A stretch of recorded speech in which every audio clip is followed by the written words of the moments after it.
வணக்கம். பரபரப்பு மீடியா செய்திகளுக்காக நான் நிரோஷன். சிரியாவில் அமெரிக்க ராணுவம் ஒரு முக்கியமான திரைக்கு பின்னால் உள்ள ராஜதந்திர பாத்திரத்தை வகித்து வருகிறது. இது சிரியாவில் உள்ள இயக்கங்களுக்கும் நாட்டின் புதிய அரசாங்கத்திற்கும் இடையில் தரகர் ஒப்பந்தங்களுக்கு உதவுகிறது என்று அமெரிக்க அதிகாரிகள் தெரிவித்தனர். IS மீள் எழுச்சியை எதிர்த்து போர் புரிவதற்காக சிரியாவில் நிறுத்தப்பட்ட அமெரிக்க படைகள் புதிய டமாஸ்கஸ் அரசாங்கத்தையும் நாட்டின் வடகிழக்கில் ஒரு பகுதியை கட்டுப்படுத்தும் அமெரிக்க ஆதரவுடைய குர்திஸ் தலைமையிலான துருப்புக்களையும் ஒன்றிணைக்கும் பேச்சுவார்த்தைகளை நடத்தியதாக அவர்கள் தெரிவித்தனர். சிரியாவில் கடந்த ஆண்டு இறுதியில் அரை நூற்றாண்டு அசாத் குடும்ப ஆட்சியினை தூக்கி எறிந்துவிட்டு இப்போது அரசாங்கத்தை கட்டுப்படுத்தும் இஸ்லாமிய முன்னாள் கிளர்ச்சியாளர்களுடன் அமெரிக்க ராணுவம் இப்போது நெருக்கமான தொடர்புகளை பேணுகிறது. அதை மையமாக வைத்து சிரியாவில் உள்ள அமெரிக்க ஆதரவு இயக்கங்களுக்கும் சிரியாவின் புதிய அரசுக்கும் இடையே சமாதானம் செய்து கொள்ள வலியுறுத்தியது அமெரிக்க ராணுவம். சிரியாவின் தென்கிழக்கில் உள்ள அல்டான்ஃப் நகரில் அமெரிக்க ராணுவத்திற்கு ஒரு தளம் உள்ளது. அந்த ராணுவ தளத்தில் வைத்துத்தான் அமெரிக்க ராணுவத்தோடு இணைந்து செயற்படும் இயக்கங்களை புதிய சிரிய அரசுடன் இணைந்து செயற்படுமாறு அமெரிக்க அதிகாரிகள் ஊக்குவித்தனர். சிரியாவின் மக்கள் தொகை குறைந்த பாலைவன பகுதிகளில் பெரும்பாலும் செயற்படும் தீவிரவாத IS இயக்கத்தை கட்டுப்படுத்தும் முயற்சிகளை சிக்கலாக்கும் விதத்தில் சிரியாவுக்குள் பல்வேறு இயக்கங்கள் உள்ளன. சிரியாவை நிலைப்படுத்துவதையும் உள்நாட்டு மோதல் மீண்டும் திரும்புவதை தடுப்பதையும் நோக்கமாக கொண்டு இந்த நடவடிக்கைகள் எடுக்கப்பட்டுள்ளன என்று அமெரிக்க அதிகாரிகள் தெரிவித்தனர். இந்த நடவடிக்கை சிரியா அதன் எதிர்காலத்தை வடிவமைக்கும் போது அது அமெரிக்காவுக்கு மேசையில் ஒரு இடத்தை வழங்கும். அதாவது அல்-அசாத் ஆட்சியில் ரஷ்யா வகித்த இடத்தை இப்போது அமெரிக்கா பெற்றுவிடும்.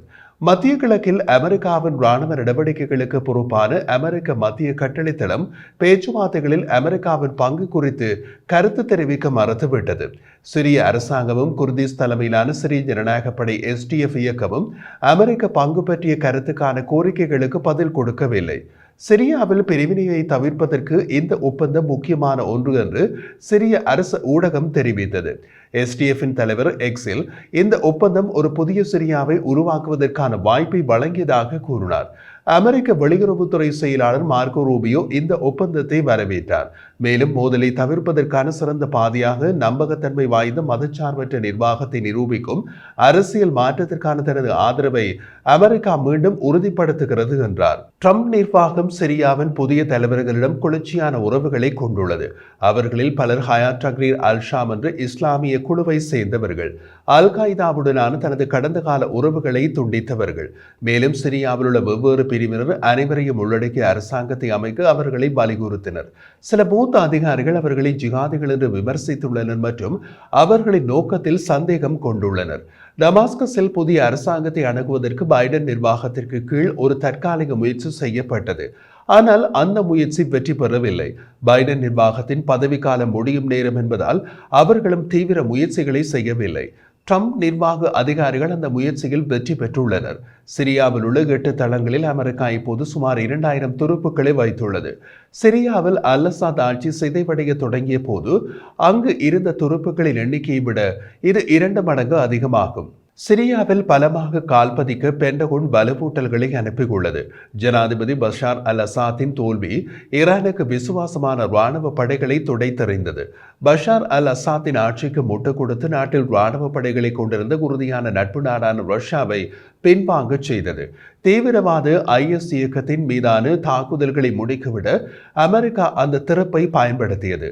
IS இயக்கம் மற்றும் சிரியாவில் அல்-காய்தாவின் துணை அமைப்பான ஹூராஸ் அல்-தீனுக்கு எதிரான தொடர்ச்சியான தாக்குதல்களை அமெரிக்கா நடத்திய நிலையில் ஹூராஸ் அல்-தீன் ஜனவரியில் தமது இலக்கம் கலைக்கப்படுவதாக அறிவித்தது.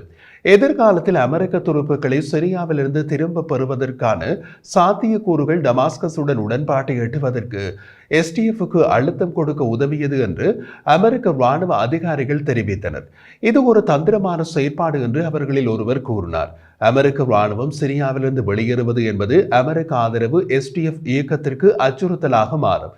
காரணம், அமெரிக்க இராணுவம் சிரியாவிலிருந்து வெளியேறினால் துருக்கி SDF இயக்கத்தின் மீது தாக்குதலை நடத்தும். இந்த சூழ்நிலை சிரியாவின் புதிய அரசுக்கும் SDF இயக்கத்திற்கும் இடையே இணைப்பை ஏற்படுத்த உதவியது என்று நினைக்கின்றேன்.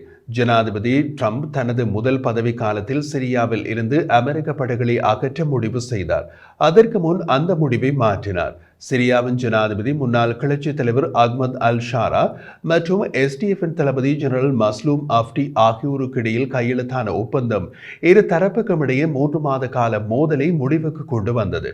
இது ஒரு பெரிய அளவிலான நிலப்பரப்பு அரசாங்கத்தின் கட்டுப்பாட்டுக்குள் வர வழிவகுத்தது. முன்னும் பின்னுமாக நிறைய விஷயங்கள் நடந்தன. இந்த விவாதத்திற்கு அவர்களுக்கு உதவ நாங்கள் ஒரு இடைத்தரகராக செயற்பட்டோம் என்று ஒரு மூத்த அமெரிக்க இராணுவ அதிகாரி கூறினார். நாங்கள் இரு தரப்புடனும் மாறி மாறி பேசினோம்.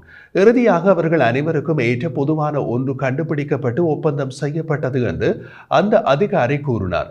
அமெரிக்கா தலைமையிலான கூட்டணி ஹெலிகாப்டரில் அப்டியை டமாஸ்கஸ்க்கு அருகில் உள்ள ஒரு விமான நிலையத்திற்கு கொண்டு சென்றது. அங்கு அவர் ஷாராவுடன் ஆவணத்தில் கையெழுத்திட்டார்.